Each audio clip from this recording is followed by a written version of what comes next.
Hey, Stewart's Chapel, this is Brother Don Pierson and Don Counts. This is Saturday, Don? Friday. Sorry, guys. Friday's devotion. We're in Galatians chapter 6. I'm just going to read one verse. Galatians chapter 6, verse 9. And let us not grow weary while doing good, for in due season we shall reap if we do not lose heart. The story I'm going to share with you right now is the story about my mother-in-law. My wife and I and my children had prayed for my mother-in-law's salvation forever. I mean forever.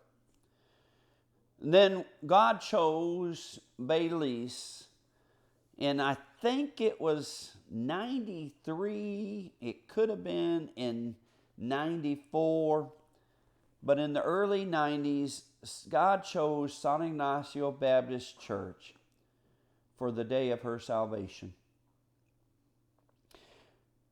My mother-in-law had flown into Belize, and we knew she was coming. We had shared with the people that we loved there at San Ignacio Baptist Church that she was lost and needed the Lord, and they were praying for her. That night, she is sitting out in the congregation, and we are worshiping. And she's sitting in the front pew to my right from the pulpit, next to her daughter. My daughter is to my left, and Jaleesa is there with my daughter, and they're singing. Mr. Bardalis was there playing the guitar. We're trying to worship. But I noticed almost immediately that God was already stirring. It was as though that someone had put a sign on the back of my mother-in-law's head saying, "Pray for me." Because as I looked over the congregation, there wasn't a lot of singing that night, but I knew their mouths were moving and they were staring at my mother-in-law, and I knew they were praying, but I also knew she didn't have a chance. I knew that very, very quickly something was going to happen.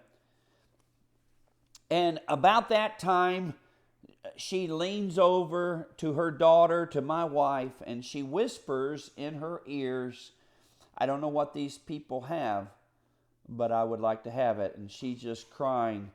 With that, my wife, her daughter, puts her arm around my mother-in-law, and they leave that pew and they bow down. They don't go very far, and they bow down.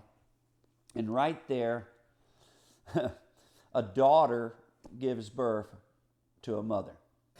That's right. A daughter gave birth to her mother. At that very moment, Trish began to share the wonderful news of Jesus Christ with her mother. And right there in front of all of us, she gave her life to Jesus. Let me tell you something. That night, we worshiped. There weren't many dry eyes in that place as we watched what was taking place down below us. But when God redeemed my mother-in-law, He really redeemed my mother-in-law. My mother-in-law just lives 3.5 miles from me.